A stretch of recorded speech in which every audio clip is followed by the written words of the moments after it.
FIFA is ruining the World Cup. Between Gianni Infantino's invention of a FIFA Peace Prize for the US president to this year's record high ticket prices, the 2026 World Cup is alienating fans everywhere. Behind me is BMO Field, where construction of the Toronto Stadium is taking place in preparation for the largest FIFA World Cup in history. But most of the matches won't be held on this side of the border, nor in Mexico, despite that it's being promoted as jointly hosted. The US is set to host 78 of 104 tournament matches marred by its egregious human rights violations. It's not just ICE abductions, disappearances, and killings. The US regime is openly sponsoring genocide, occupation, terrorism, and waging wars abroad. Calls are mounting internationally for a FIFA World Cup boycott. Football journalist Nima Tavali was among the early voices to argue that US travel bans should automatically disqualify the US from hosting. He's joined by a growing number of sports journalists, sports content creators, and podcasters sounding the alarm over travel to the US. Fans of 15 countries qualified for the FIFA World Cup have had their immigrant visa processing suspended, including four-time champions Brazil. With 48 teams scheduled to participate in the tournament, we're now in a situation where fans of roughly 40% of these teams qualified for the World Cup are potentially banned from entry to the United States for that World Cup. This policy is a direct violation of FIFA's own statutes, which state that football is an institution open to everyone. This is a farce that eclipses the farce of the inaugural FIFA Peace Prize awarded to Donald Trump by FIFA President Gianni Infantino. Donald Trump, who in his first year of his second term as President of the United States, bombed 7 countries, with several reports suggesting he's going in for a new round of bombings on Iran, on top of having kidnapped the President of Venezuela.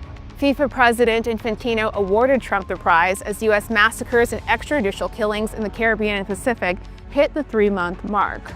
This is the same U.S. that is funding a genocide in Palestine, the same U.S. that's strangling Cuba for over 60 years, that bombed Nigeria, that just last month kidnapped the sitting president of Venezuela, all while carrying out what even the UN has called extrajudicial killings across the Caribbean. Haiti, who's qualified for the World Cup for the first time in 50 years. And yet, the host country has banned Haitians, stripping them of TPS protections, and escalating deportations of Haitian people. That is who's hosting the beautiful games. All while we watch mass-scale repression in the US as it prepares to host this multi-billion-dollar spectacle. Because it is so incredibly dangerous for people to simply be in the US right now due to this increasing and intensifying US repression. The World Cup cannot take place in the US simply because it is so dangerous for fans of the World Cup to be here, for players of the World Cup to be here, and the games have to be held somewhere else. The North-South Project for People-Centered Human Rights, in alignment with an anti-fascist football coalition, has launched this campaign to boycott the World Cup and boycott the US. They're circulating a petition calling on both FIFA and the International Olympic Committee to ban the United States and Israel from hosting or participating in international sporting events. A group called No Olympics LA, which is part of the boycott campaign, has detailed how the Olympics and the World Cup help fuel Israeli war crimes in Palestine, with event security schemes run by former Israeli occupation forces soldiers and Mossad agents. European objection to the US-hosted tournament is becoming louder each day.